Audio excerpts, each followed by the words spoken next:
Life Audio.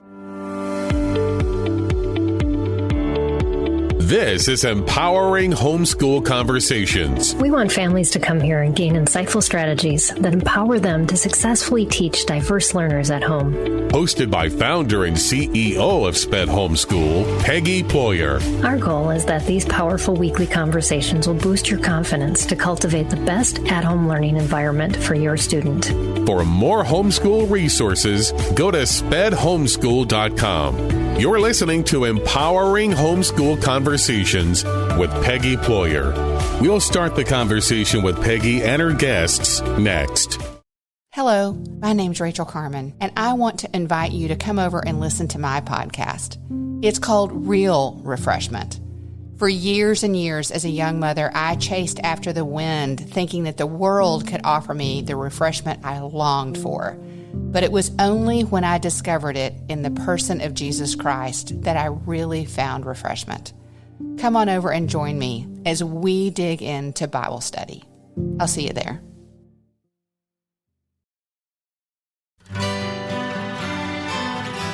The Historical Jesus Podcast is the sweeping saga of the life and times of Galilean Jesus of Nazareth, as well as the faith, religion, and church founded to honor and disseminate his acts and teachings. Join me, Mark Vinette, on this fascinating journey through time, exploring the many great works of Christian theology, literature, architecture, music, and art, inspired by the words and deeds of Jesus Christ. This is Empowering Homeschool Conversations, provided by SPED Homeschool, a nonprofit that empowers families to home educate diverse learners. To learn more, visit spedhomeschool.com. Here's Peggy Ployer. Today we are going to talk about motivating writers. Ideas are genius. And I want to welcome my special guests today, Sara Evans and Kimberly Bredberg. Welcome, ladies. I am so excited to have you both on the show to share about writing. Thank you for having us. Absolutely. So how this conversation started was actually over 2 years ago, 2.5 years, actually. I was in the Grand Tetons, and my family was going to be taking a float trip, and I met Sara, who was looking at the water, and you were debating about putting a canoe in. Was that correct? And we somehow got chatting, and 2 years later, she finds my business card in her wallet. And so we scheduled something, and I'm excited. I think this timing, though, is perfect. There are more and more people that are homeschooling, and as this broadcast is coming out, we're coming into the holiday season, and there's a lot of parents sitting on the fence. This is usually the time of the year they say, school isn't working out like we had thought it would. And so we think we might homeschool, but yet maybe they have a child that they don't know how to teach a certain subject, and writing and reading are one of those top ones that a lot of parents are like, I think I might need an expert for this. But I want you to listen to what Sara and Kimberly have to say in this broadcast about just a much more simplified approach to writing. And they are veterans. They have been there, done that. And so I want them to share a little bit of their background first, just to encourage you about what knowledge they're coming into this conversation with and why you need to listen to this whole hour. So which one of you ladies would like to start? Shall I start it off, Sara? Sure. Okay. Hello, my name is Kim Bredberg, and I homeschooled all 4 of my children. I'm a mom of 4. I have 1 daughter and 3 sons. I've my husband was my childhood sweetheart, and I went to school. I have a kind of a diverse background. I'm a person who is probably mildly on the dyslexic spectrum. I was kind of a late bloomer, but I have 2 degrees from, my undergraduate endeavor. I have a degree in neuroscience, and I also have a degree in sculpture. And I really believe that those two worlds have a very interconnected role to play. I went on later to get a master's degree in writing not after, but when I was at the very tail end of homeschooling my children, after I had started Blackbird Company and my nonprofit organization that was a micro school in Los Angeles. So my passion as an artist / scientist is writing. I love writing poetry. I've written a book. I've developed all of our curriculum. And I believe that writing is an art form, and I can't wait to chat about that more with you all today. So awesome. Well, that's wonderful. And you, Sara? Well, my name's Sara Evans, and I have two children. They are not children anymore. They're 29 and 30, or 31. And a daughter and a son.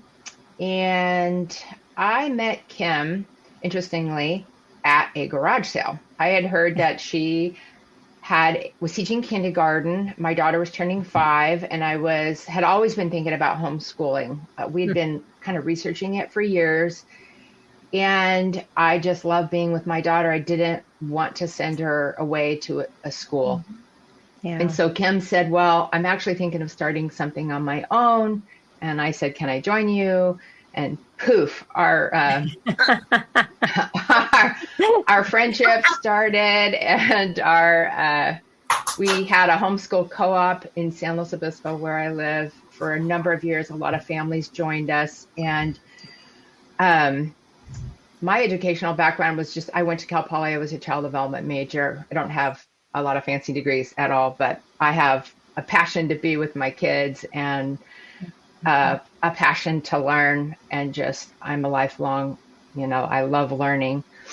And I wanted that to be a real focus for my children, that they would be lifelong learners. So what we created was a super creative school. We integrated art and reading and writing and math and history and everything together, but we had a real creative emphasis. So if we were studying something like California history, we made a big, huge California quilt that all the kids participated in, and just jillions of things like that. I focused a lot on teaching kids hand arts. I taught kids to embroider, to knit, to how wonderful. Cook, to quilt. It was like rug hook. I mean, we did so many things like that. We were trying to make it really rich like that. So, and then we, just had a philosophy that each kid in our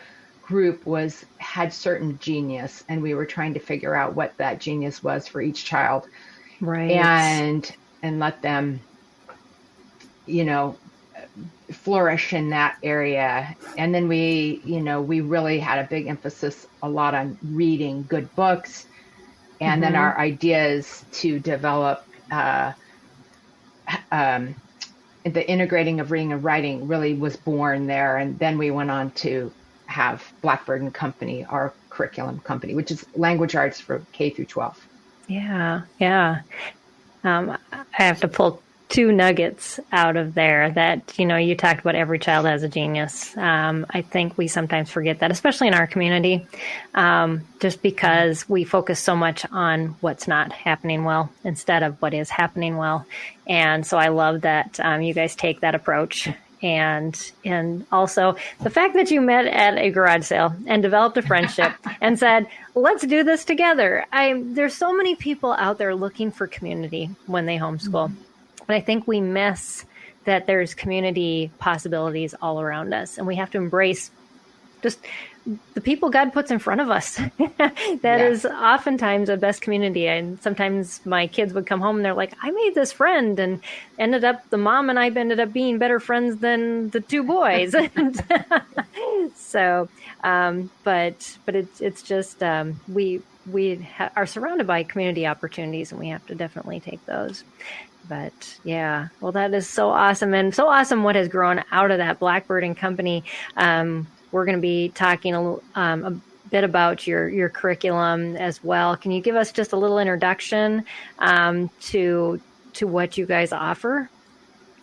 So what we offer is we have complete English language arts kindergarten through high school, but our methodology is super different, and it comes out of us asking the question, what is writing? And, I think that writing has become calculus in the education realm. That is, very good analogy. And it's really not supposed to be. Yeah, calculus is, it's a word that means many, many, many pieces, right? Mm-hmm. And writing is not meant to be many pieces. It's meant to convey an idea. It's meant to be passionate. It's meant to be an art form. And so we have to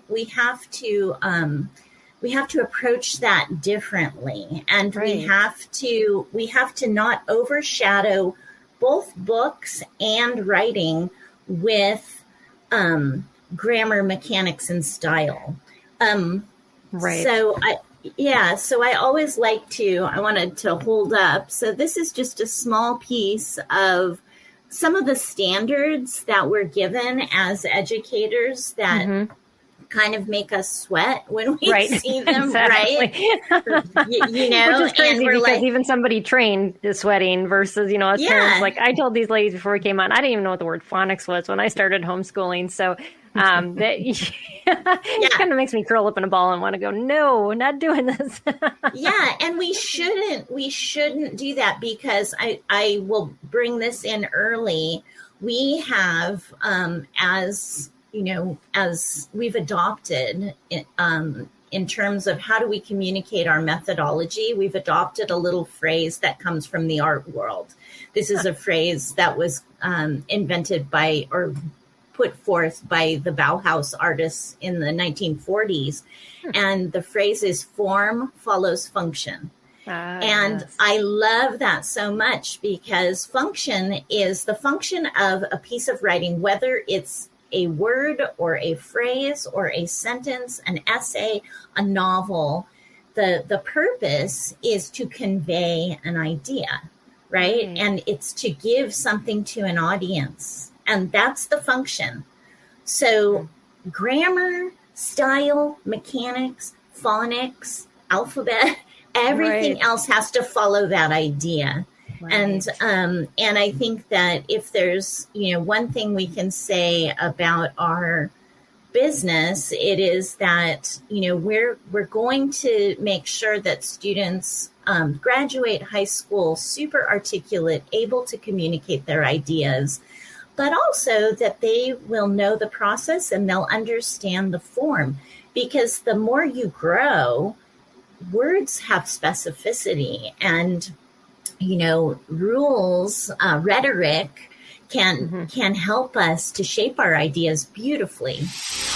After a word from our sponsor, we'll dive back into this conversation.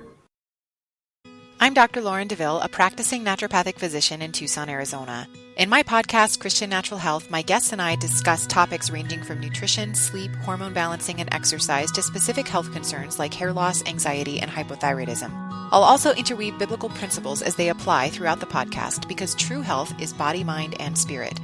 Listen to Christian Natural Health for free at lifeaudio.com or on your favorite podcast platform.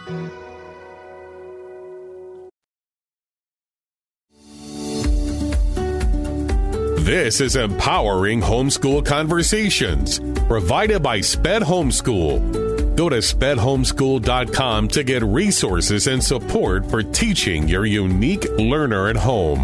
What do you have to add to that, Sara? I think that it's really important to remember that there's an end game in that writing and ideas, idea making in general informs every field of life, whether it's science, history, sociology, whatever, that you have to believe in your ideas. First off, you've got to realize that you actually are capable of having original ideas, and that, all those fields are made up of, real science comes from real ideas. Real writing comes from real ideas. Right.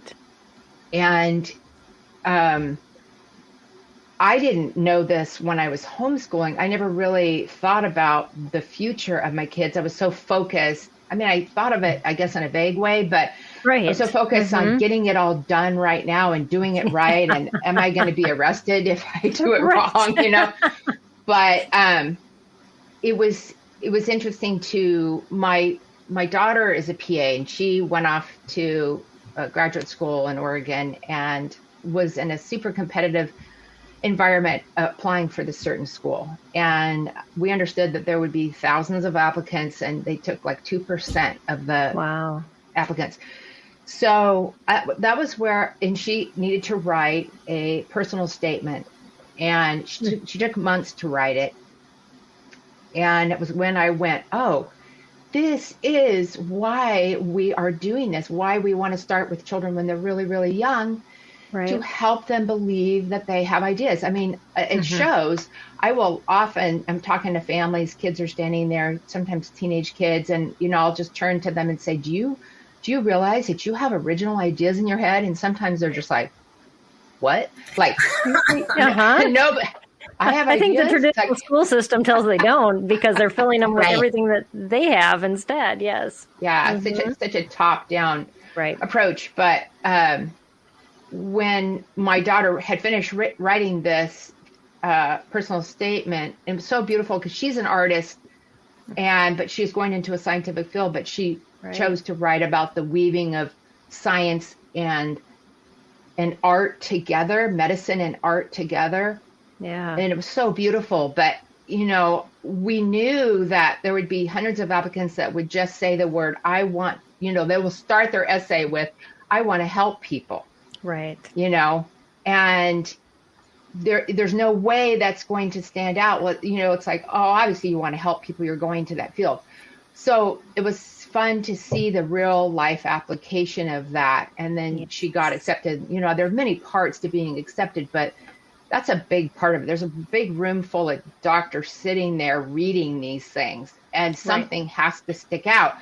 So that's just one teeny example of that.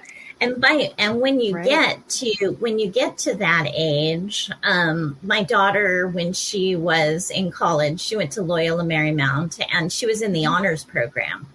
And after she took the entry-level writing class, the professor asked her if she would be one of the writing coaches for the kids that came through. Wow. She actually got into Loyola like at the 9th hour in May.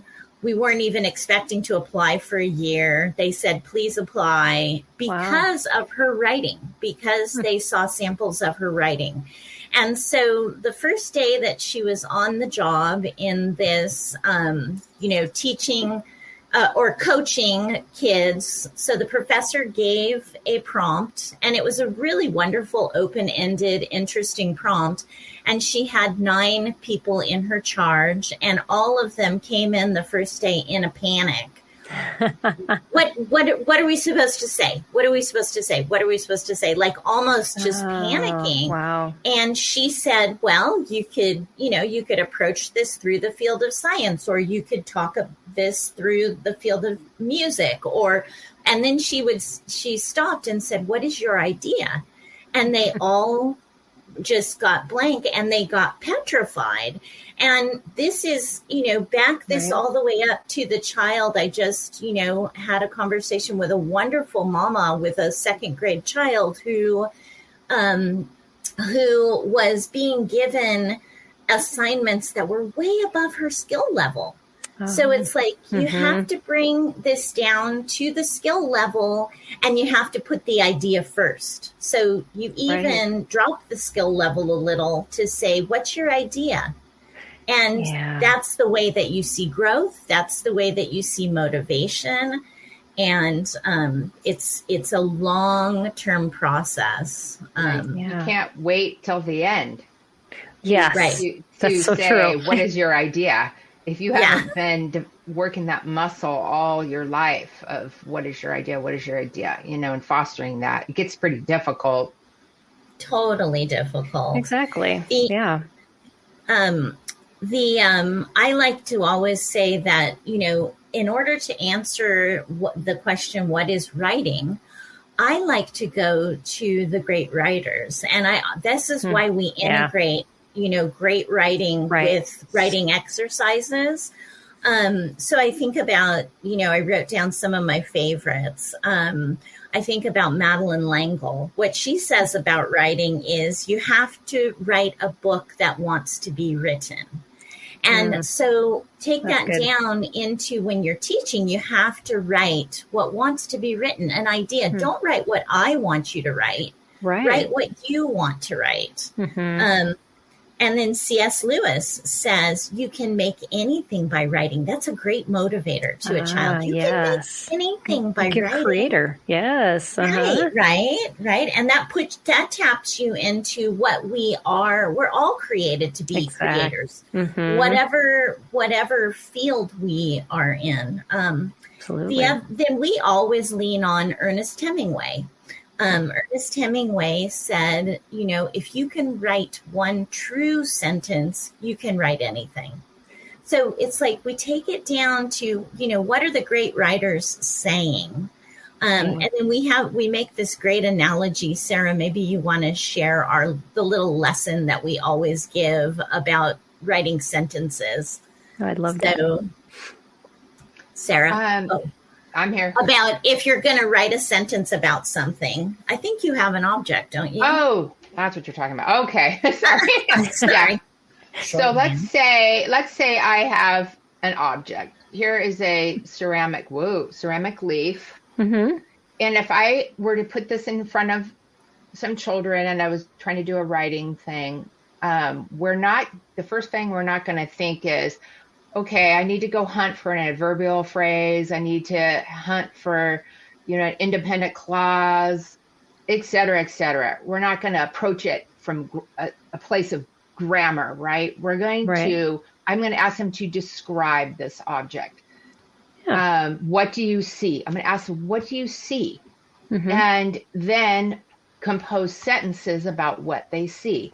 And obviously a kindergartner is going to compose something a little differently than a fifth grader or a high school student. And that's okay and great. But you really want them to think about what they're seeing. It's observation. So you're using the powers of observation and then writing. And then you write your sentences and then you go back and clean it up if there's grammar problems or spelling problems. But if you approach sentence writing from the get-go, I think what we're really trying to say with this calculus thing is that if you're super hung up and all you teach is grammar and spelling and all these things that are important in writing, but they're not the most important thing. If you don't bring the ideas first, then you just have dry, really laborious writing exercises, and then kids hate writing. And we have had that experience so many times being at shows where, families come up, my sixth grader hates writing. He hates writing, and and so it's just like, oh no, how do we remediate that? How do we, it goes back to the idea. And I think a lot of writing programs are so heavily focused on that. Exactly. And then it's crushing. It crushes the idea because writing is an art form. And also, I always try to tell parents, whenever you share an idea, that's a vulnerable thing to do. So in our program, when kids we're asking them when they're going to compose their paragraph, there's a writing prompt that they get from the reading. And then as they share that idea, the worst thing you can do at that point is say, oh man, that doesn't make sense. Or that's, you spelled this wrong. And no. Right. So it's like, oh, that's the better way to go about that is to say, what a great idea. How can we write some sentences that support that idea? Let's get some more ideas, a few more sentences on the paper that support that idea. And then you help them clean it up, so to speak. But, they can read it out loud. They can hear weird tense problems because they typically speak English. And then you can point out one or two errors, but then you really talk about that idea and make that the primary thing. Then, over time, what's really amazing, we've noticed this for years, is because in our program, kids do 6 books in the year and they write 24 paragraphs and hundreds of sentences using that muscle of writing that Hemingway talked about, one true sentence. And from September to June, there's a shocking, amazing improvement in their writing just because they've been sharing their ideas consistently over 24 paragraphs. And if it's done right and you conference with them and you coach them through the little changes they need to make, they just blossom and become really good writers. But if you just crunch down, with criticism, it's like, because your ideas do make you vulnerable, whenever you share them. So, and I think even more than the crunch down is kind of what are the mainstream kind of traditional approach to teaching writing is much more heavy on form. You get a little bit of idea making, and that idea making is oftentimes becomes a really critical period because it's not incorporating all of this, mechanics that you're required to make to incorporate in those pieces. I think that the deconstructive philosophy towards writing has really shrunk our kids' ability to write their ideas. If you go into any of the state standards, Common Core, or whichever state you're in, and you look at the standards for writing, there's not one standard for voice. It never talks about voice. It never talks about, what is your idea? Well, very clearly delineate, all of, you're able to use an adverb, you're able to, use an apostrophe and a contraction, and you're able to spell conventionally, and, all of these other standards, which are important standards after idea making. Right. So giving our kids that opportunity to make those ideas, and to shrink these many, many, many exercises into kind of pinpointed, okay, this year we're going to focus on what are the parts of speech, for the purpose of understanding that words have enormous potential. There are nouns, there are verbs, there are adverbs, and isn't that wonderful? So even the way that we approach teaching grammar is different because we have kids make sentences. So the same thing that Sara was saying, if I said to anybody in any audience, I'd like you to write a sentence about your favorite pair of shoes, not one person is going to go to their grammar box.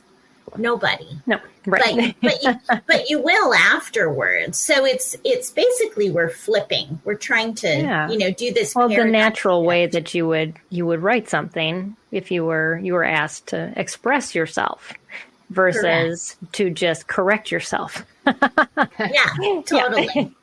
Yeah. Totally. And it's interesting. And those standards, we know where it all comes and boils down to is they have to be able to test. And to be able to test somebody for their ideas is basically impossible, except it turns around when they turn 18 and they have those college entrance papers that they have to write and, talk about themselves. And then they just kind of go, well, what am I supposed to write about? Nobody's giving me a prompt. I have Correct. no idea. Yeah.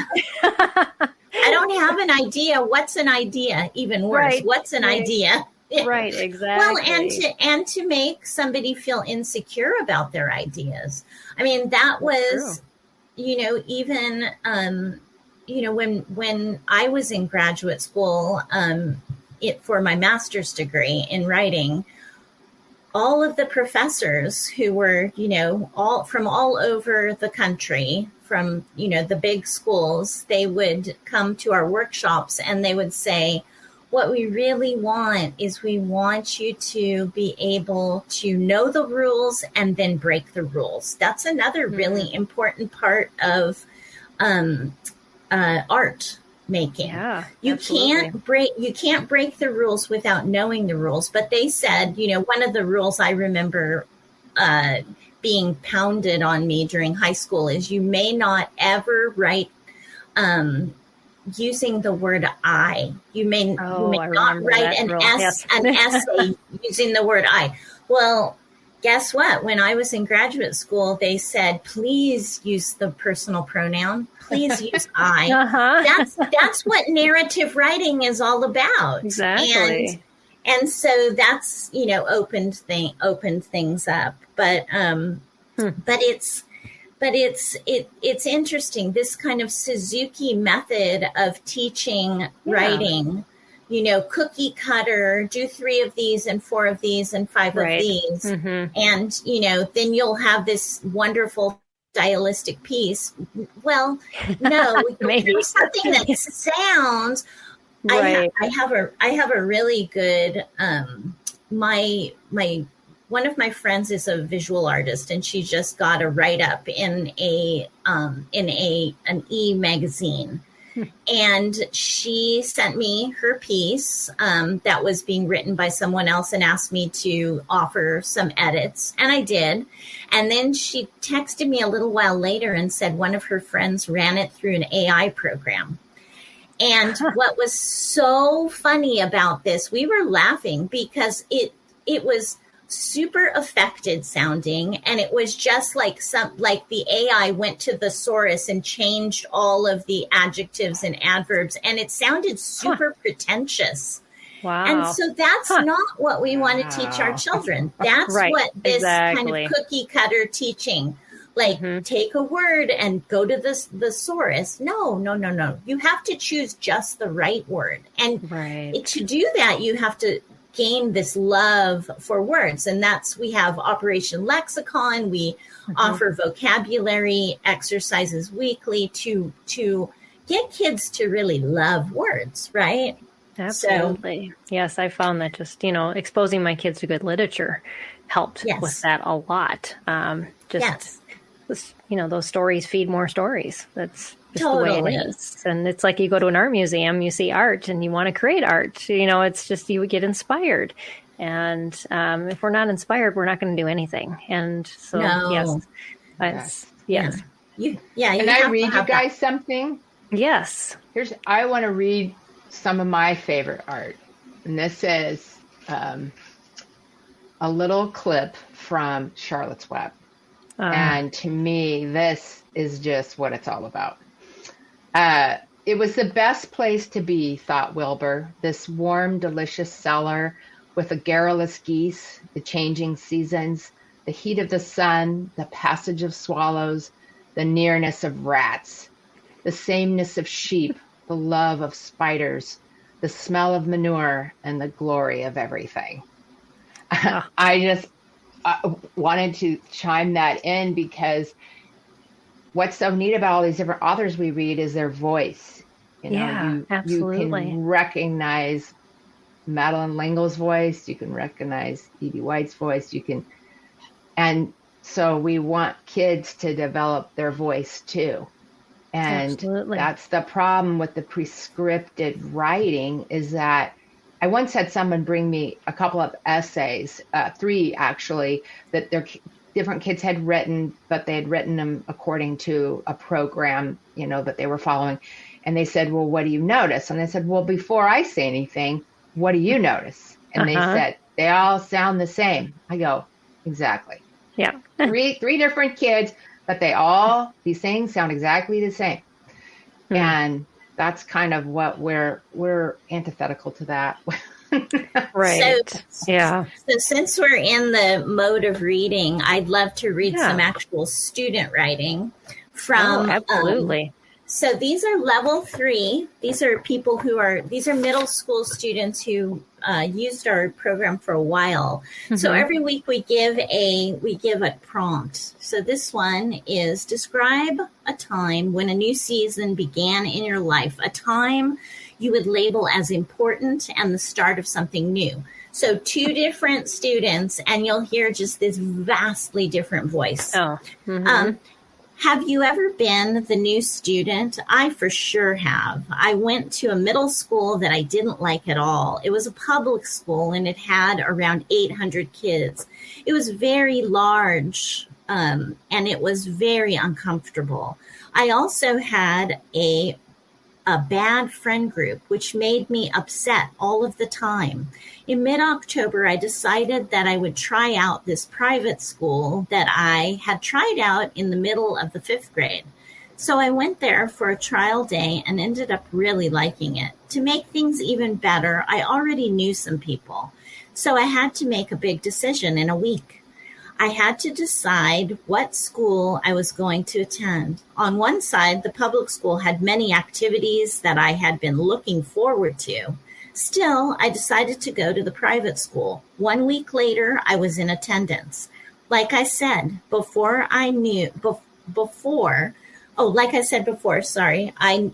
only some people. I was very new to the setup of homework there. However, after a little while, I got used to everything and I felt very welcome. In conclusion, if you're ever new to something, just go for it. You might just end up loving it. Okay, so same advice from middle schooler. Isn't that cute? So This is the same prompt, a different writer.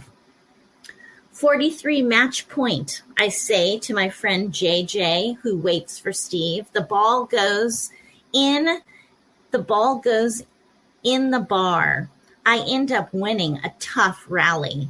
Winning that match started a new season in my life. It started my love for tennis. I had just joined my little town in Connecticut's tennis team for the summer. My friends also joined. My afternoons on Mondays, Wednesdays, and sometimes Fridays are spent with tennis team practice or matches during the summer. I loved it so much that I played tennis during the school year, more so I could get better for the summer. Sure enough, I came back better than some of my friends and ready to play. I'm better at tennis team matches as well because I play so often. Winning matches was much easier. Playing tennis makes me feel happy, confident, and strong. So that's what we want writing to do. Those are 2 very different ideas, right? Exactly. Yes. And it dives into something we talked about on our broadcast a couple months ago. We were spending a whole month talking about how when you personalize education for a student, they have that ability to draw from within them an energy that you just can't get out if you're just doing rote types of things. But when we get that excitement comes up and it's about something I love, something that I want to do more of, that creativity, that energy just boosts and students can write and do so many other things when they have that. So what those 2 students, basically what we do in our methodology is we give permission. It's like you have permission. It's exactly what my daughter was doing with those college students. You have permission to write your idea tied to this prompt. Yeah. And they can be as diverse as these 2 little students, ideas. Right. It's not about getting the right answer. And I think that you have to get that out of our heads. So how do people who come in with that mentality, come into a curriculum like yours, how does that switch happen? And is it easy? Not so, or some and others not? I've had many experiences with this, and it ranges from, the first thing that you do is give permission. You have permission to write your idea. Some students are coming in from this really heavy, heavy-handed, rigorous, deconstructive methodology. Some students are coming in from the once and done. There's a lot of curriculum out there who are like, oh, you journaled for today. Great. I'm not going to look at it. It's yours. It's beautiful. I'm not going to touch it. And those are the two, kind of sides of the spectrum. Mm-hmm. But I've had, I can think of two examples. One was a high school student, a young lady who was going into the 10th grade, came to my little hybrid program with a 0.5 GPA from her public school. She was crushed. She was crushed. So we took her way, way back in our curriculum, let her read really simple chapter books. I let her cozy up on the couch, and, I wanted her to, feel safe. And ultimately, over time, I want you to write your ideas. I want you to make your ideas. She got very interested in photography, which gave her a little more confidence to write. And by the time that she graduated from high school, we graduated her with a 2.5, and she was able to go on to a junior college. She could write. She wrote beautiful poetry. She was able to convey her ideas in essay form, and off she went. I had another young man who came to me who I got many calls when he started taking my writing classes, and from teachers, we don't really know what to do with him. He's on the spectrum. He's never going to amount to much. And right away, I just, no, that's not acceptable. This is a human. This is a created being. This is a lovely person. Mm-hmm. And so I began writing with this young man. Well, fast forward, a year later, he won a National Scholastic Arts and Writing Award for a poem he wrote. And he went on to get an MFA in writing and has 2 books published. Wow. So, and it's every single person in the world can write and should write. Absolutely. Yeah. So, Yeah. So, does that answer your question? I think it's permission giving. The parent and the student need to be giving permission, right? Mm-hmm. We need to look at what this child is writing, and we need to be gently manipulating their idea, not writing our idea, not focusing on form, but focusing on idea and then smoothing form.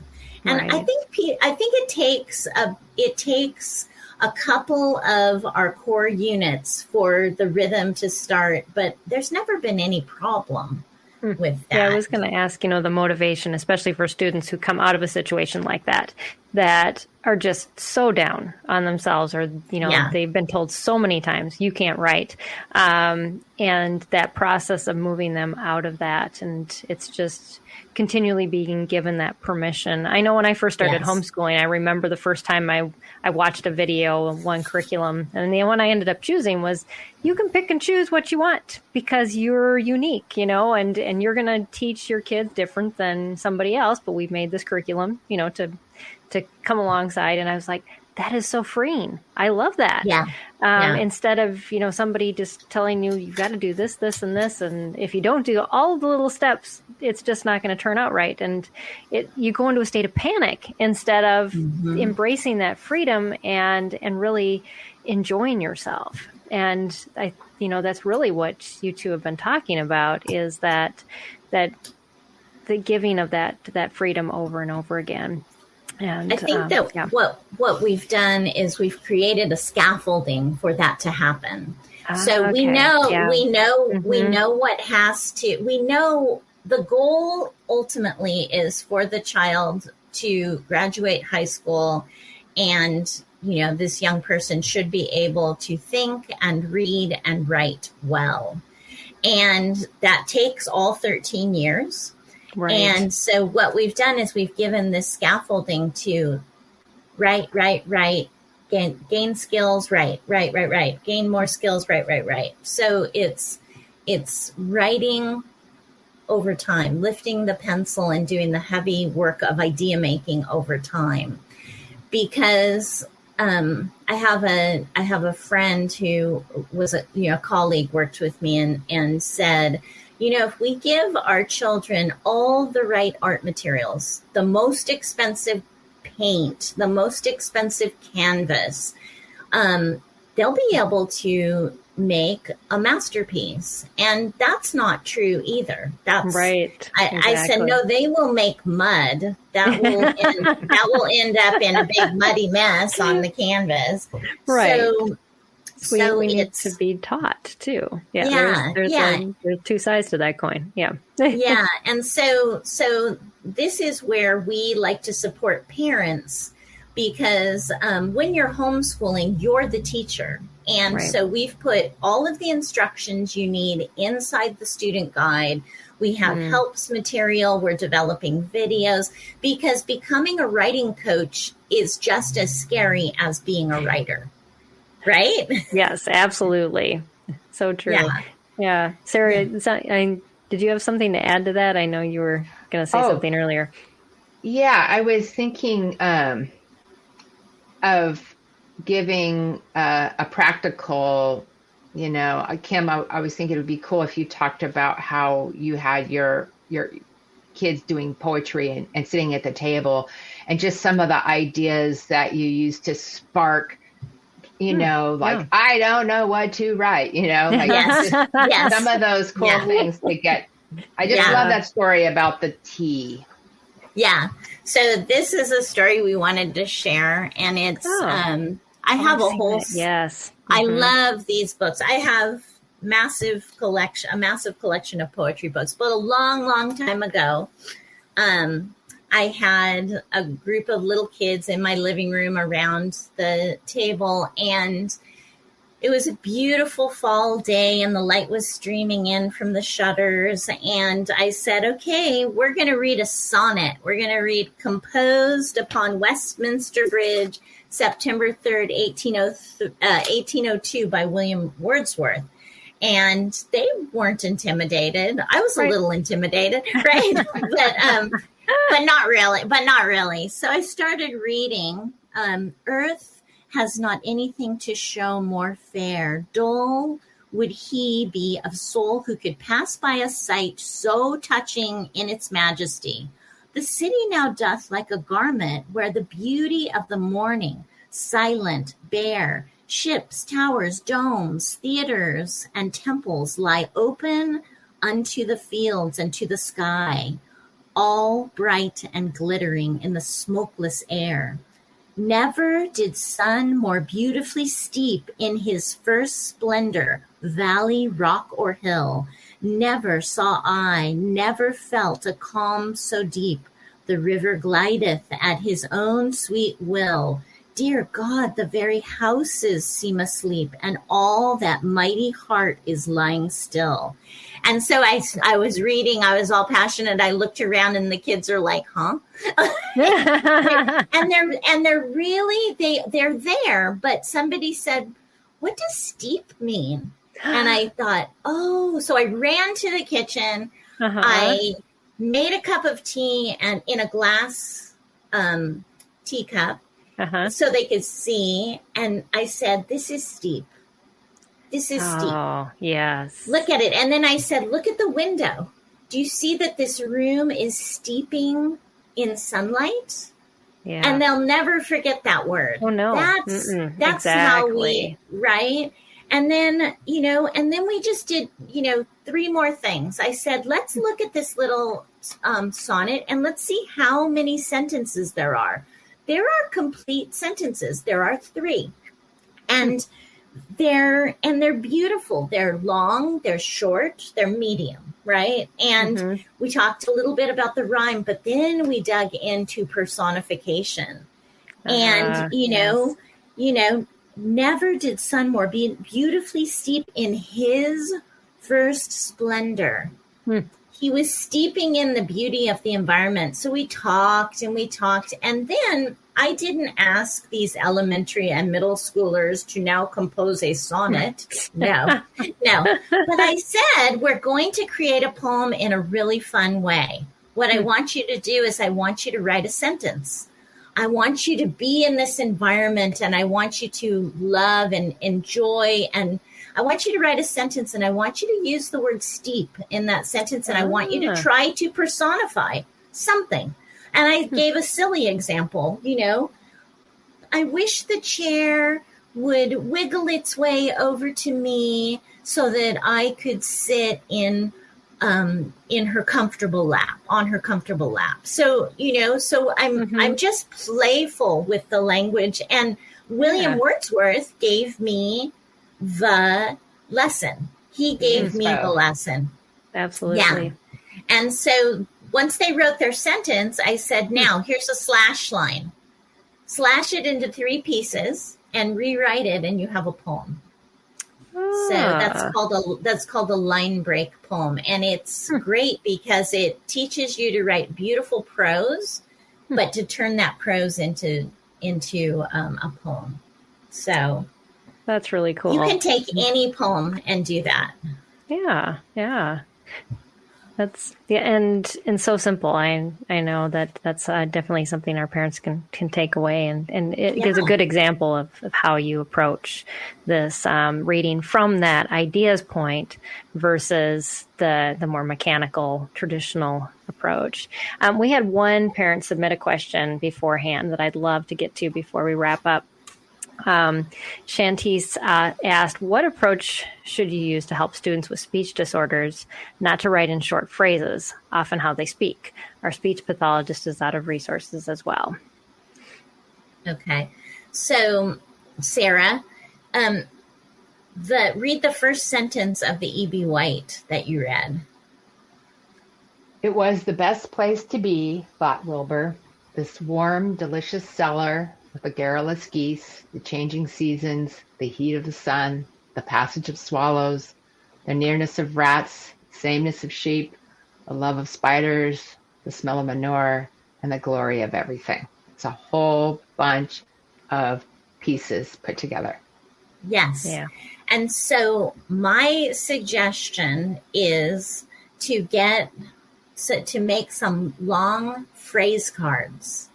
Take a sentence like the one that Sara just read and write the phrases, the garrulous geese, the beauty of everything, and so you have some phrases that can be manipulated and you can put them in different order, have single words, have something that you put together to make sentences. One of our pieces of curriculum is called Story Maker. And that's exactly what we do. We have cards and objects and story starters to help students learn to create those kind of complex sentences like E.B. White. It's not natural, and it's not just children with speech impairment. Lots of children write really small, short, choppy sentences. Have fun and allow them to write sentences that are big and even silly, But putting the pieces together. Yeah. Right. Yeah. It makes me think of, just when a kid's excited and they're talking about something, they don't even take a breath between, all the things that they're saying, those big run-on sentences, but, that you start with that because that's where the ideas are. And then I think this is the paradigm shift we're talking about where you have to give yourself permission to work with a student like that. Like if you took the situation where you took a clear mug, boiled water, put the tea in there, right, and you have them talk about it. What do you see? Go at it from an observational thing. Mm-hmm. I see brown stuff swirling. Mm-hmm. Okay, there's, a phrase or two. Right. What else do you see? I see a clear mug. That's another phrase. Like that's I think the paradigm shift where you just actually do it real organically. Yeah. And it's not necessarily going to come out of a book or a grammar book or whatever. Yeah. It's that's like practicing thinking in a lot of ways. Practicing observing. And then you could just, get those papers and what do you call those things, Kim, with the pieces? Sentence strip. Yeah. Sentence strips. Oh, and have a bunch of those and then put them in. Hey, you made an entire sentence. Right. So awesome. We used to have a game when my boys were in middle school called Scrambled Sentence. And it was in a hexagon shaped box. And all it had was phrases. And they would see how many of those phrases they could do in one sentence. And I mean, it would go through the kitchen sometimes. It was awesome. But this is, I think, especially for someone with any kind of, if somebody who's dysgraphic, somebody who's dyslexic, somebody who's autistic, someone who's got speech impediments, what you really want to work on is multisensory, hands-on, tactile, organic learning, and be creative. Yeah, absolutely. Well, I'd love you to revisit your website. Blackbirdandcompany.com is the website. So if you're listening on the podcast, I will have all the links as well to the products that Sara and Kimberly were talking about in their website as well in the show notes for the podcast as well as the YouTube channel. But what can parents find in there? I saw that you had a whole parent section on there. Yeah, we have a parent section. We also have a blog, and I try to, and Sara tries to, and our teachers, we try to put up on the blog many posts every month that will inspire writing. So writing, a lot of them were very creative too, and creativity. Yeah, writing and creativity. So that's a place where we have a lot of free things too. Like we have a free spelling, and we have if you go to free stuff, I think it says free stuff. We have all on kinds the orange of cool bar. things. Yeah, yeah, you can download. And this month we have a letter writing activity on the free stuff. Nice. We just put like a friendly letter kind of worksheet, and a hand lettering is so important. Jump on there. So this is our technology. Yeah, the pencil. Absolutely. We believe in the pencil for a lot of reasons. Yes, it never goes out of style, even though some people say it does. No, it does not. I always like to, if there's one thing we can leave parents with, Michelangelo said that he saw the angel in the block of marble and he carved until he set it free. Yeah. And that's the crux of idea making. Right. So I encourage parents and their students to look for that angel and set it free. Every idea is an angel. So absolutely. Yeah. That's beautiful. Got anything close to say, Sara? Just if anybody has any questions, they can call us or email us. We love to talk to parents and try to puzzle out and solve any issues you might be having with your particular student. And we do that a lot. So, and Kim's a real experienced teacher, having the school in Los Angeles, and has taught every kind of differently abled student. So she's a real wealth of information for those kinds of things. So that's awesome. And you guys know what homeschool parents go through. You've been there, done that. So, yeah. Yes. So you're talking to some wise resources when you contact them. Well, thank you both so much for your time, your willingness to share, and just for fun. Taking this whole writing thing from a different perspective and sharing that with our audience today. I really appreciate that. Thank you for having us. Absolutely. You guys were amazing. And I just encourage you all to check out their website, blackbirdandcompany.com again, and just keep up the amazing work. You guys have some just wonderful materials, and I'm super excited that it's out there and available for parents to be able to use. Thank you. See you on the river. Yeah. We go every 2 years. So I was there this year. So it'll be, this summer I'm going to England and Norway. So, yeah, I'll be speaking at the Global Home Education Conference in Manchester in July. Wow. Yes. How exciting. Yep. So that's where I'm headed this summer, but I'll be back in the Tetons next summer. You might find me on the river then. So, yeah. Well, I'm glad we finally were able to meet up again, Sara, and also to be able to meet you too, Kimberly. Yes, very nice to meet you.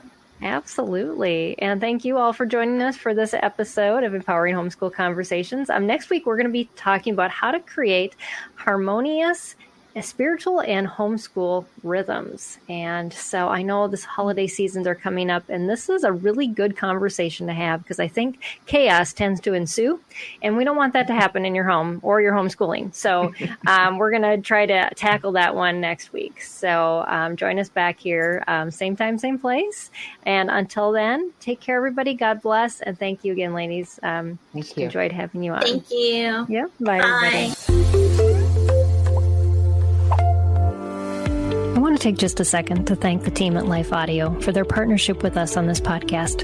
If you go to lifeaudio.com, you'll find dozens of other faith-centered podcasts in their network. They've got shows about prayer, Bible study, parenting, and more. This has been Empowering Homeschool Conversations with Peggy Ployer. I'm Don Hawkins, and I once heard Chick-fil-A founder Truett Cathy say, "You can tell if a person needs encouragement, check to see if they're breathing." I'd like to invite you to my weekly podcast, Encouragement for You, featuring encouraging guests like Dr. Greg and Aaron Smalley, Dan Cathy, the late Dr. Frank Menrith, Josh McDowell, and more. To subscribe to my weekly Encouragement for You podcast, go to lifeaudio.com. That's lifeaudio.com.